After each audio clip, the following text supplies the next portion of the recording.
शिवाय नमस्तुभ्यं। श्री शिवाय नमस्तुभ्यं। श्री शिवाय नमस्तुभ्यं। श्री शिवाय नमस्तुभ्यं। श्री शिवाय नमस्तुभ्यं।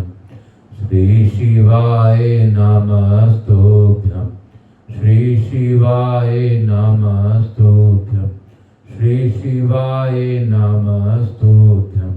श्री शिवाय नमस्तुभ्यं। श्री शिवाय नमस्तुभ्यं। मैं प्रथम पूज्यदेव गणपति गणेश जी महाराज को आह्वान करता हूँ, उनसे प्रार्थना करता हूँ इस कथा स्थल पर पधार कर आवाज समझ देवी देवताओं को आने का मार्ग दे। आज कृष्ण जी का जन्मोत्सव है। हम लोग हर्षोल्लास से कृष्ण जी का जन्मोत्सव मनाते हैं। आज मेरे प्रभु जगन्नाथ जी का जन्मोत्सव है। आज मेरे विश्वनाथ जी का जन्मोत्सव है। आपने सुना होगा कि जब कृष्ण रूप में बाबा मेरे कृष्ण भगवान जब अवतरित हुए तो यमुना में इतना जल आ गया, इतना जल आ गया कि यमुना कृष्ण का जब तक चरण नहीं छुई तब तक वह शांत नहीं हुई। और वासुकी नाग जो कि हमारे भोलेनाथ के गले में विराजमान हैं, वो भी विष्णु के ही रूप हैं। उन्होंने छत्र बनाकर भगवान को भीगने से बचाया और वह वृंदावन मथुरा से पहुंच गए। अद्भुत प्रसंग है, अद्भुत लीला है भगवान की। और यहाँ तक कि जब भगवान कृष्ण ने रास रची तो बाबा भोलेनाथ खुद पार्वती या गोपी के रूप में वहां रास में शामिल हुए। बाबा और कृष्ण कभी अलग थे ही नहीं, ये अलग है ही नहीं। हमें ये मानना चाहिए कि दोनों ही एक है। इसीलिए कहा जाता है ब्रह्मा विष्णु महेश एका। तो तीनों भगवान जिस प्रकार एक हैं, तो ब्रह्मा विष्णु और महेश के रूप में तीनों के अलग अलग रंग रूप। यह लीलाएं करने के लिए बाबा ने यह रची और हम सब मानव प्राणी यही समझते हैं कि वो विष्णु है, यह कृष्ण है, वो राम है, वो श्याम है, वो भोलेनाथ है, वो ब्रह्मा है। सत्य तो यही है कि जो सच है वही सत्यम शिवम सुंदरम। मेरे भोलेनाथ ही सर्वोपरि हैं और भोलेनाथ का ही रूप अनेक है। जिस प्रकार बाबा की लीला हम लोगों को देखने मिलती है, जिस प्रकार हम लोग कथाओं द्वारा बाबा का दर्शन कर रहे हैं, बाबा हमें बता रहे हैं और हम चल रहे हैं। आज कृष्ण जन्माष्टमी 16 अगस्त 2025 रात्रि कालीन 9 बजे का समय अभी हो रहा है। हम लोग को आज बहुत ही अच्छा अवसर मिला है कथा सुनने और सुनाने का। यह अवसर ऐसा है कि हमें कभी नहीं छोड़ना चाहिए। कथाओं से हमारे भोलेनाथ प्रसन्न होते हैं, श्री विष्णु प्रसन्न होते हैं और समस्त देवी देवताओं को कथाओं के माध्यम से कलयुग में उनको उनकी तृप्ति होती है। तो यहाँ के स्थान देवता, वास्तु देवता, ग्राम देवता, इस क्षेत्र के देवता, हमारे भोलेनाथ, इस सोसाइटी के भोलेनाथ तथा मेरे घर में विराजमान मेरे भोलेनाथ, सभी शिव परिवार के साथ आह्वान करता हूँ और प्रार्थना करता हूँ, हे भोलेनाथ, आप इस कथा स्थल पर उपस्थित रहकर आप मैया पार्वती के साथ गौर बिंदोरा का आसन ग्रहण करें और यह ऑनलाइन कथा आप ही सुन लें, सुना लें और करवा लें। मेरे में कोई क्षमता नहीं। मैं अपने गुरु सांवरिया बाबा को भी वंदन करता हुआ आज की इस कथा के लिए आज्ञा मांगता हूँ और विशेष सत्र 16 अगस्त 2025 का सांध्यकालीन सत्र आज प्रारंभ करने का आज्ञा चाहता हूँ। मैं अपने कुलदेवी के सरस्वती माता तथा अपने श्रोताओं के कुलदेवता कुलदेवी का आह्वान करता हूँ। मैं अपने पितरों और पितरानी का नमन करते हुए आग्रह करता हूँ कि आप इस कथा स्थल पर पधारें। मेरे श्रोताओं के भी पितर और पितरानी का भी आह्वान करता हूँ। मैं समस्त देवी देवताओं का आह्वान करने के उपरांत यही प्रार्थना करते हुए आज की कथा प्रारंभ करूंगा और बोलूंगा, बाबा आप दया करें, कृपा करें सभी मानव पर, जो मन हमारी बुद्धि भ्रष्ट हो रही है उस बुद्धि को सद्बुद्धि में बदल दें। तो हम लोगों ने आज सुबह के सत्र में आज नागरखंड का पूर्वार्ध पूर्ण किया था, मातम सुना था। यह मातम सुनने का बहुत बड़ा फल है, जैसा कि इस कथा में बताया गया। और बताया गया कि सब तीर्थों में और सब प्रकार के दानों से जो पुण्य फल प्राप्त होता है उसी को श्रद्धा पूर्वक इस महात्म का श्रवण करने से भी मनुष्य पा लेता है। ब्राह्मणों पृथ्वी पर इस पुराण को सुनकर मनुष्य कोटि जन्मों के मुख पाप से मुक्त होता है और अपने कुल का उद्धार कर देता है। इस प्रकार हमारे पितर भी मुक्ति हो पाते हैं, जो हम लोग शिव महापुराण की कथा में बोलते हैं कि बाबा हमारे पूर्वजों को मुक्ति देते हैं। स्कंद पुराण भी उतना ही श्रेष्ठकर है, जो कि हमारे पूर्वजों को मुक्ति प्रदान करते हैं। हम लोग आज कथा को आगे बढ़ाएंगे, नागरखंड के उत्तरार्ध में प्रवेश करेंगे। बोलो शंकर भगवान की जय, हे गणेश जी महाराज की जय, लाडली झूकी राधा रानी सरकार की जय, मेरे कन्हैया लाल की जय, माखन चोर की जय। ऋषियों ने पूछा, सुतनंदन किस समय और किस विधि से पुरुष चरण करना चाहिए? सूत जी ने कहा, पूर्व काल में महामुनि मार्कंडेय जी ने हरिश्चंद्र पुत्र राजा रोहिताश के पूछने पर जो कुछ कहा है वही प्रसंग मैं सुनाता हूँ। रोहिताश वो बोले, मुने मनुष्य ज्ञान से अथवा अज्ञान से जो पाप करता है उसी का नाश को कोई उपाय मुझे बतलाइए। मार्कंडेय जी बोले, संसार में मनुष्यों को मानसिक, वाचिक और शारीरिक 3 प्रकार का पाप लगता है। इनमें से मनुष्यों को जो मानस पाप लगता है वह पश्चाताप करने से तत्क्षण नष्ट हो जाता है, परंतु वाचिक और कायिक पाप है जो बिना भोगे नष्ट नहीं होता अथवा पुरुष चरण द्वारा उन्हें दूर किया जा सकता है। श्रेष्ठ ब्राह्मणों से अपना पाप निवेदन करके उनके बताए अनुसार शास्त्रों प्रायश्चित करें, इससे मनुष्य शुद्ध होता है। अथवा राजा जब उस पाप को जानकर तदनुकूल दंड देता है तब वह मनुष्य उस पाप से शुद्ध हो जाता है। जो लज्जावश श्रेष्ठ ब्राह्मणों से अपना पाप नहीं कहता था, राजा भी जिसके पाप का को नहीं जान पाता, जो शरीर से भी उस पाप को लिए जाता है, उसको दंड देने वाले साक्षात वैवस्वत यम है। इसलिए विज्ञ पुरुष को पूर्ण प्रयत्न करके ब्राह्मणों के बताए अनुसार प्रायश्चित करना चाहिए। रोहितासुर बोले, मुनीश्वर मनुष्य नीति ही सब और सूक्ष्म पाप करता है, उन सब के किए प्रायश्चित करने की शक्ति कैसे हो सकती है? मार्कंडेय जी ने कहा, राजन, एक पुरुष चरण सप्तमी नामक पुण्यदायक व्रत है, जिसका अनुष्ठान करने से यमराज के पिता भगवान सूर्य जन्म भर के संचित पापों का नाश कर देते हैं। महाराज तुम भी उसी व्रत का को करो जिससे समस्त शारीरिक पापों से मुक्त हो जाओगे।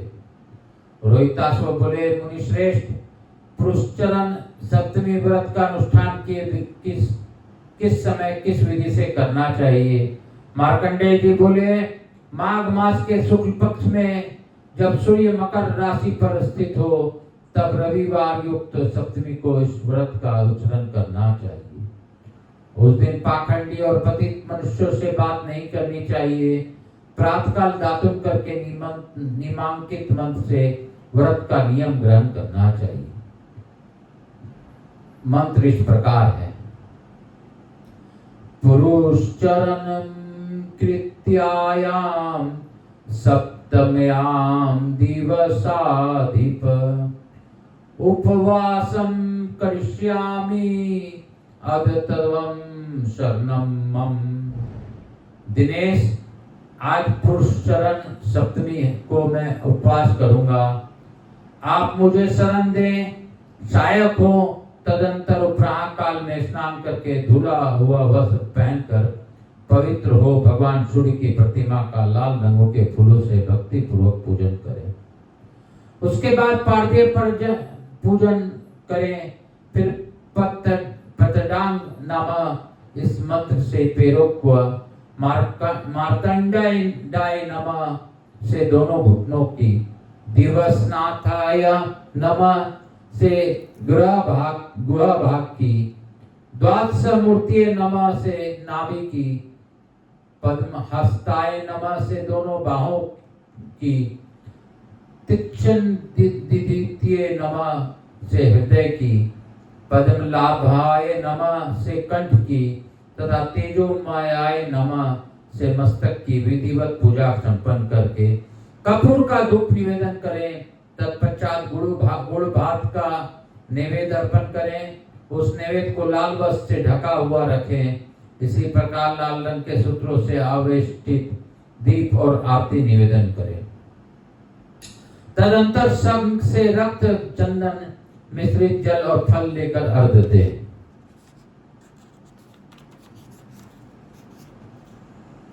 या कृतम तो मया किंचिन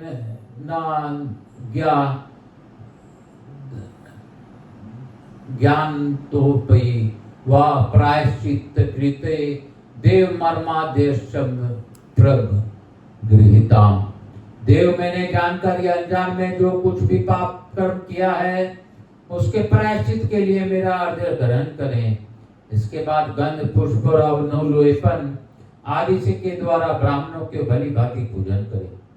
उसे भोजन देकर शक्ति के अनुसार दक्षिणा दें।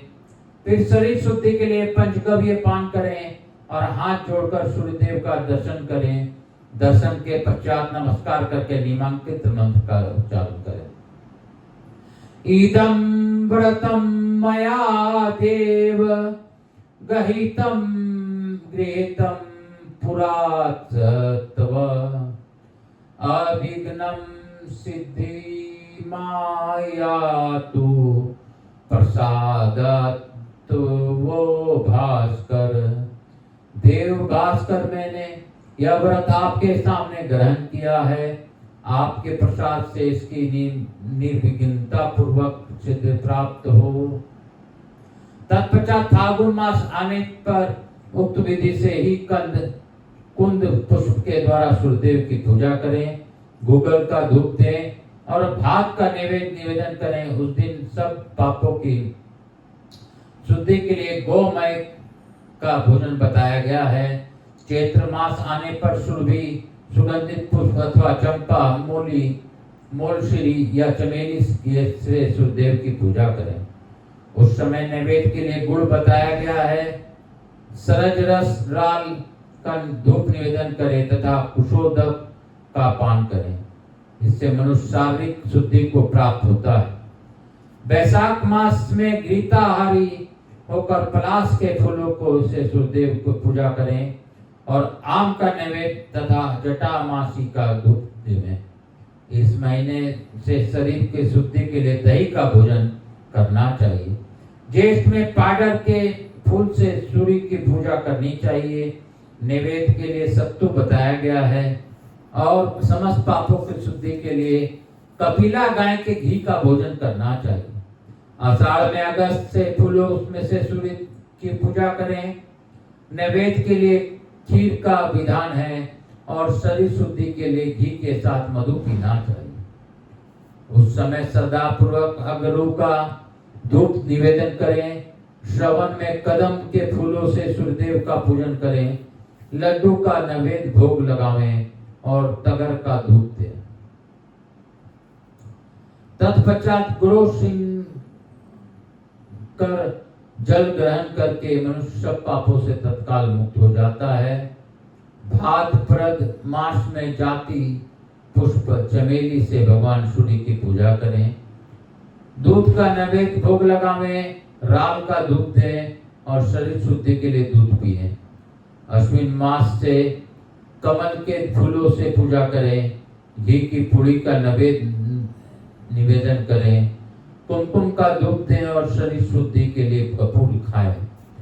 कार्तिक मास में तुलसी से सूर्यदेव की पूजा बताई गई है। खांड का नैवेद्य और कुसुम का दूध देना चाहिए। उस समय लवंग का भोजन सब पापों का शोधक बताया गया है। अगहन में भृंगराजपत्र भंगरिया से पूजा करें।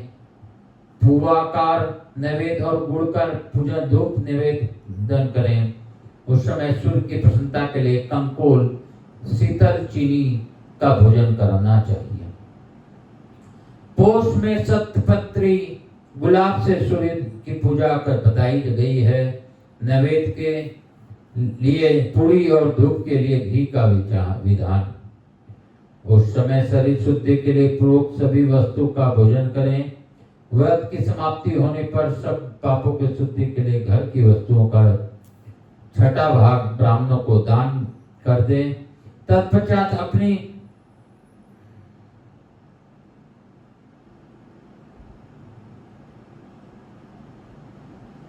तदंतर अपनी शक्ति के अनुसार प्रिय पदार्थ का ब्राह्मण वर्ग को भोजन करावें। इस प्रकार जो सूर्य सप्तमी का व्रत करता है वह सब पापों से मुक्त हो निर्मल हो जाता है। गुरु शंकर भगवान की जय।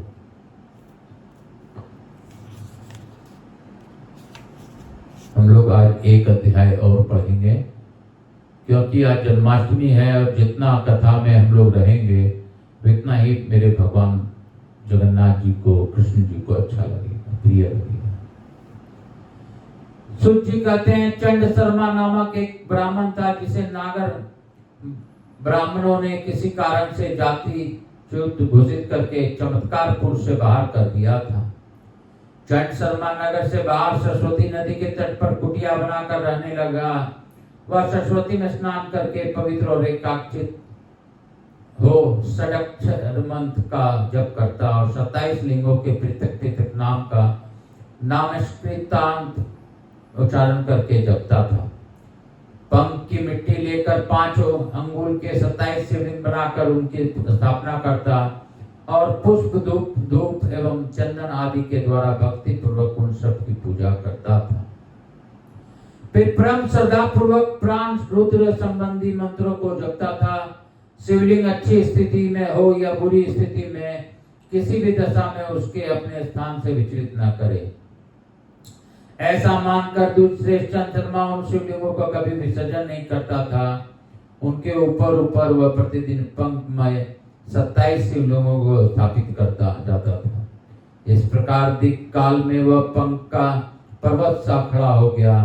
तब उसकी भक्ति की अधिकता देखकर महादेव जी बहुत संतुष्ट हुए और धरती के भेद कर उसे अपने दिव्य लिंग का दर्शन कराया। तत्पश्चात उस प्रकार कहा, चंड शर्मन मैं तुम पर बहुत संतुष्ट हूँ। तुम्हारे सिवा और जो दूसरा भी कोई इन 27 लिंगों को इस प्रकार पूजन करेगा वह भी कल्याण का भागी होगा। ऐसा कहकर भगवान शिव अंतर्ध्यान हो गए। चंड शर्मा ने भी उनके प्रत्यक्ष प्रकट करते हुए दिव्य लिंग में स्वरूप का यथावत पूजन किया और उसके लिए उत्तम मंदिर का निर्माण कराया। उसी से वह शिवलिंग नगरेश्वर के नाम से विख्यात हुआ। इस प्रकार शिवलिंग की स्थापना करके विप्रवर चंड शर्मा ने पुष्प, धूप और चंदन आदि के द्वारा भगवान शिव की पूजा की। तदंतर दीर्घ काल के पश्चात नागेश्वर के प्रसाद वह साक्षात शिव शर्मा से चला गया। चंड शर्मा की पत्नी शाकंभरी ने सरस्वती नदी के तट पर श्री दुर्गा देवी के स्थापित किया तथा उत्तम भक्ति से दिन रात उसकी तब आराधना की। तब उस पर प्रसन्न होकर दुर्गा देवी ने कहा, बेटी शाकंभरी, मैं तुझ पर बहुत प्रसन्न संतुष्ट हूँ, तुम कोई मनोवांछित वर मांगो। शाकंभरी बोली, देवी चमत्कारपुर में जो प्रसिद्ध 64 मातृका गण है वे सब संतुष्ट हों। देवी ने कहा, जो अश्विन शुक्ल महानवमी के दिन मेरी आगे आकर भक्ति पूर्वक मेरा पूजा करेगा उसे पुण्य फल की प्राप्ति होगी। विशेषकर नागर ब्राह्मणों की हुई पूजा अवश्य सफल होगी। यह सब मैंने सत्य कहा है। ऐसा कहकर देवी दुर्गा अदृश्य हो गई। शाकंभरी द्वारा स्थापित देवी दुर्गा उसी के नाम से प्रसिद्ध हुई। तब से लेकर सरस्वती के पुण्य तट पर ब्रह्म नागर ब्राह्मणों का एक महान स्थान बन गया। पुत्र पौत्र तथा दोहित्र आदि से युक्त होकर उन सब की संख्या बहुत बढ़ गई और विद्या तथा महान वैभव की दृष्टि से वह स्थान चमत्कारपुर से भी अधिक विख्यात हुआ। तदंतर किसी समय विश्वामित्र जी ने क्रोध करके सरस्वती को शाप दे रक्त बहाने वाली कर दिया। तब वे ब्राह्मण नागर सरस्वती नदी को छोड़कर वहां से दूर चले गए और नर्मदा के पावन तट पर मार्कंडेय मुनि जी के आश्रम में समीप निवास करने लगे। ऋषियों ने पूछा, बुद्धिमान विश्वामित्र ने सरस्वती को किस कारण श्राप दिया? सूर्य ने कहा, महर्षियों, प्राचीन काल में भृगु के पुत्र महामुनि ऋचिक प्रसिद्ध महात्मा थे। वे व्रत स्वाध्याय से तत्पर तपस्वी और महायशस्वी थे। एक समय मुनीश्वर ऋचिक की तीर्थ यात्रा को प्रसंग से घूमते हुए भोजकट नामक स्थान में गए। वहाँ राजा गादी राज करते थे। वे त्रिभुवन विख्यात कौशिकी नदी वहीं बहती है।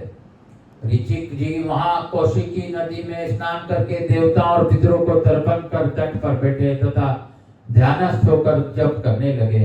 इतने में वहाँ सर्वगुण संपन्न राजकन्या आई। उसे देखकर मुनि ने निकटवर्ती मनुष्य से पूछा, यह साध्वी कन्या किसकी पुत्री है और किस लिए यहाँ आई? लोगों ने कहा, यह महाराज गाधी की त्रिभुवन सुंदरी कन्या है जो सर्वगुण संपन्न उत्तम पति की इच्छा रखती हुई यहाँ गौरी जी की पूजा के लिए अंतपुर में आई है।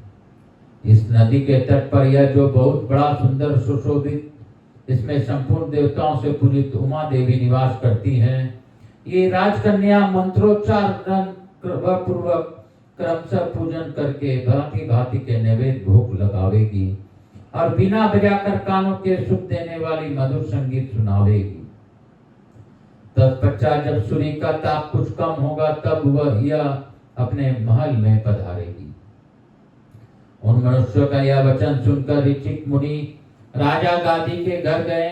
उन्हें साथ अपने घर पर आया देखने श्रेष्ठ गादी सिद्ध उनके सम्मुख गए और शास्त्रोक्त विधि से उनका पूजन करके बोले, वे प्रवर, यद्यपि आप स्वभाव से निष्प्रह हैं तथापि आपने आगमन का कारण बताइए। ऋचिक जी ने कहा, राजेंद्र, आपकी एक सुंदर कन्या है जो अब वर के योग हो गई है। आप ब्रह्म विवाह की विधि से वह कन्या मुझे दीजिए। पार्वती जी के पूजन के निमित्त गई हुई उस कन्या को मैंने देखा है। यह सुनकर निर्श्रेष्ठ गादी भयभीत हो गए। एक तो मुनि अपने सम्मान वर्ण के नहीं थे, दूसरी दारिद्र और बूढ़े थे, फिर भी कन्या न देने की पर उनसे शाप मिलने का डर था। यह सब सोचकर राजा ने कहा, विप्रवर, हमने कन्यादान के लिए शुल्क नियत कर रखा है। यदि आप वह दे सकेंगे तब निश्चय ही आपको अपनी कन्या दूंगा। ऋषिक जी ने पूछा, श्रेष्ठ कन्या का शुल्क क्या है कि यह आप मुझे बतलाइए।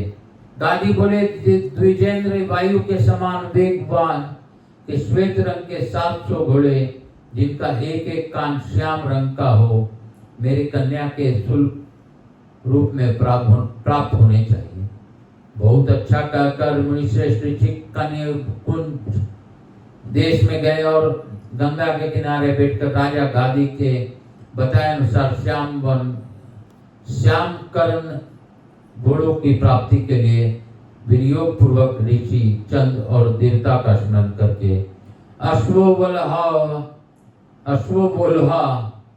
अश्वोल्हा इत्यादि 64 ऋचा वाले सूक्त का जप करने लगे।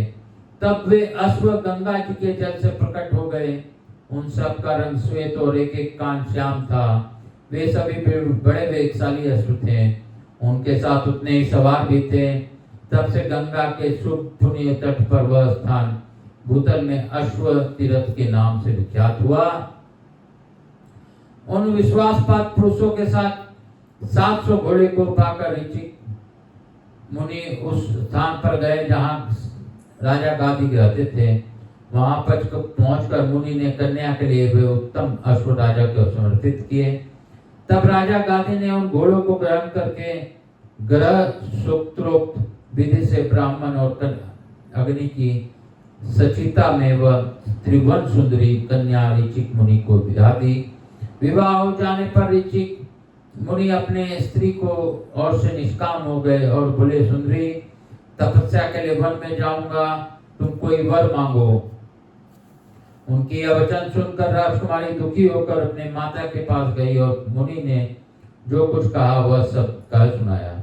उसे सुनकर माता ने कहा, बेटी, यदि तुम्हें पति तुम्हें मनोवांछित वर देते हैं तो उनसे अपने लिए ब्राह्मणोचित गुणों से संपूर्ण एक पुत्र मांगो और मेरे लिए क्षत्रियोचित गुणों से युक्त एक पुत्र के लिए प्रार्थना करो। माता की बात सुनकर उत्तम व्रत का पालन करने वाली राजकुमारी ऋषिक मुनि के पास गई और माता ने जैसा कहा था वह सब उनसे कहा। पत्नी का यह वचन सुनकर ऋषिक मुनि ने विधि पूर्वक पुत्रेष्टि यज्ञ करके 2 चरु तैयार किए।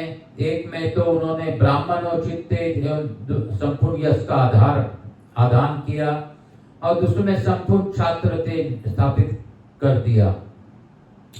तदनंतर उन्होंने पहले अपने पत्नी का उत्तम ब्राह्मण तेजों से युक्त चरूर प्रदान किया और कहा, तुम इसे खा लो और खाने के बाद पीपल से वृक्ष का आलिंगन करो, इससे तुम्हें ब्रह्म तेज से संपन्न उत्तम पुत्र प्राप्त होगा। तथा यह जो तुम्हारा दूसरा चरु है उसे अपने माता को दे दो। साथ ही उन्हें समझा दो कि वह इस चरु को खाकर बरगद के वृक्ष का आलिंगन करे। ऐसा करने से उन्हें क्षत्रिय तेज से युक्त श्रेष्ठ पुत्र की प्राप्ति होगी। घर में जाकर दोनों माँ बेटी प्रसन्नचित होकर आपस में बात करने लगी कि मुनि का वचन अवश्य सत्य होगा। तदंतर माता ने पुत्री से कहा, संसार में सब लोग अपने लिए उत्तम वस्तु चाहते हैं, अतः तुम्हारे लिए जो चरु है उसमें अवश्य कोई ना कोई विशेषता होगी। अतः अपना चरु मुझे दे दो और मेरा तुम ले लो। माता के ऐसा कहने पर पुत्र ने चरु और वृक्ष से अदला बदली कर ली। तत्पश्चात ऋतु स्नाता होने पर दोनों स्त्रियों ने गर्भ धारण किया। त्रिभुवन सुंदरी राजा कन्या उस गर्भ को प्राप्त होकर क्षत्रिय तेज से युक्त हो गई। वह मनी मन हाथी घोड़े पर चढ़ने तथा राज्य करने की बात सोचने लगी। देवताओं और असुरों का युद्ध कथा बड़े रुचि के साथ सुनने लगी। उसके क्षत्रियोचित कर्म देखकर मुनि ने कुपित होकर पूछा, पापने, तुमने यह क्या किया? अवश्य चरु और वृक्ष में तुमने परिवर्तन कर लिया है। अतः इसमें संदेह नहीं कि तुम्हारा पुत्र क्षत्रिय होगा और भाई ब्राह्मण गर्भ के चिन्हों से ऐसा ही प्रतीत होता है। शास्त्र चिंतकों ने यह बात कही है कि गर्भिणी स्त्री के मन में जैसा अभिलाषा उत्पन्न होती है वैसा ही गुणों से युक्त पुत्र उसके गर्भ से उत्पन्न होता है। तब राजकुमारी ने हाथ जोड़कर कहा, प्रभु, आपने जो कहा है वह सत्य है। हमारे द्वारा चरु परिवर्तन का अपराध हो गया है। तथापि मुझ पर ऐसा कृपा कीजिए जिससे मेरा पुत्र ब्राह्मणोचित गुणों से संपन्न हो। ऋचिक बोले, जो कुछ भी ब्राह्मणोचित तेज और गुण है वह सब मैंने तुम्हें चरु में स्थापित कर दिया था, और तुम्हारा माता के चरु से क्षत्रियोचित क्षत्रिय तेज का साधन आधान किया था। अतः मैं शास्त्र के विरुद्ध उसमें उलटफेर कैसे कर सकता हूँ? तुम्हारी प्रार्थना से इतना ही कर सकता हूँ कि तुम्हारा पुत्र क्षत्रियोचित गुण से युक्त न होकर पौत्र वैसे गुणों से विभूषित होगा। वह अपने छात्र तेज के कारण युद्ध में शत्रुओं के लिए दुष्सिद्ध होगा। तत्पश्चात मुनि के सत्य वरदान को पाकर सती साध्वी राजकुमारी का मुख प्रसन्नता से खिल उठा। उसने अपने माता के पति को कही हुई सब बातें बतलाई। इसके बाद 10वें महीने में पुण्य नक्षत्र आने पर राजकुमारी ने बाल सूर्य के तस्मान तेजस्वी ब्रह्म तेज से सुशोभित तपस्या के निधान और परम पवित्र पुत्र को जन्म दिया, जो तीनों लोकों में जमदग्नि के नाम से विख्यात हुआ। जमदग्नि के 2 पुत्र और महान यशस्वी परशुराम हुए, जिन्होंने पितामह ऋचिक मुनि के लिए कुछ छात्र से प्रभाव से 21 बार इस पृथ्वी को क्षत्रियों से सुन किया था। बोलो शंकर भगवान की जय, बोलो मेरे भोलेनाथ की जय, बोलो मेरे विश्वनाथ की जय, बोलो परशुराम की जय। काल हरा दुख हरा दाढ़ी धरा कष्ट हरा हर हर महादेव। हम लोग आज नागरखंड के उत्तरार्ध में 2 अध्याय पढ़ पाए। यह भगवान श्री कृष्ण भोलेनाथ की इच्छा थी और मैं उन्हीं को समर्पित कर आज की कथा को इसी अध्याय के साथ विराम दूंगा और यही कहूंगा, भजा कर तु श्री शिवाय नमस्तुभ्यं, जपा कर तु श्री शिवाय नमस्तुभ्यं। जीवन का है ये सार, श्री शिवाय नमस्तुभ्यं। जीवन का है ये सार, श्री शिवाय नमस्तुभ्यं। जपा कर तु श्री शिवाय नमस्तुभ्यं। भजा कर तु श्री शिवाय नमस्तुभ्यं। हम लोग आज थोड़ा सा भक्ति पूर्वक एक भजन गाने का प्रयास करेंगे। हे भोले वाले तू डमरू बजा तेरे धुन गुनगुनाते हैं। तू बजा मैं नाचूं, ओम नमः शिवाय। डमरू वाले तू डमरू बजा मैं नाचूं, ओम नमः शिवाय। हरि ओम नमः शिवाय। हरिहर महादेव की जय, शंकर शंभो की जय। ढपली वाले ढोलक बजा आज मेरे भोले नाचे हैं, क्योंकि कान्हा जी आ रहे हैं। ओ ढपली वाले तू ढोलक बजा मेरे भोलेनाथ आ रहे हैं। साथ में कृष्ण लड्डू गोपाल को ला रहे हैं। ओम नमः शिवाय। हरि ओम नमः शिवाय। नमः शिवाय। नमः शिवाय। इसी के साथ हम लोग लघु आरती करते हुए आज की कथा को यहीं पे विराम दें। कपूर गौरम करुणावतारम संसार सारम भुजगेंद्रहारम सदा वसंतम हृदयारविंदे भगवानी सहितं नमामि। श्री राम जय राम जय जय राम, श्री राम जय राम जय जय राम, श्री राम जय राम जय जय राम। श्री कृष्णा श्री कृष्णा श्री कृष्णा श्री कृष्णा। ओम नमो भगवते वासुदेवाय। ओम नमो भगवते वासुदेवाय। ओम राधा कृष्णा राधा कृष्णा राधा कृष्णा। महाकाल राजा की जय, समस्त देवी देवताओं की जय। काल हर दुख हर दारी धरा कष्ट हरा, हर हर महादेव। मैं रिद्धि सिद्धि गणेश जी महाराज, लक्ष्मी जी महाराज, रिद्धि सिद्धि शुभ लाभ कुबेर जी महाराज से अनुरोध करता हूँ कि आप सभी को आशीर्वाद देके हमारे यहाँ स्थायी रूप से निवास करें। आवाज समस्त देवी देवताओं से को धन्यवाद देते हुए यही कहूँगा कि इस कथा का आपने भावपूर्वक श्रवण किया, करवाया, इसके लिए कोटि कोटि धन्यवाद। आज कृष्ण जन्माष्टमी तक यहाँ रहकर जन्म का आनंद लेते हुए आप प्रस्थान करें और अपने स्थान को गमन करें। पुनः बुलाने पर पधार का आशीर्वाद दें। सभी देवी देवताओं को नमन करता हुआ आज की कथा यहीं पे विराम करूंगा।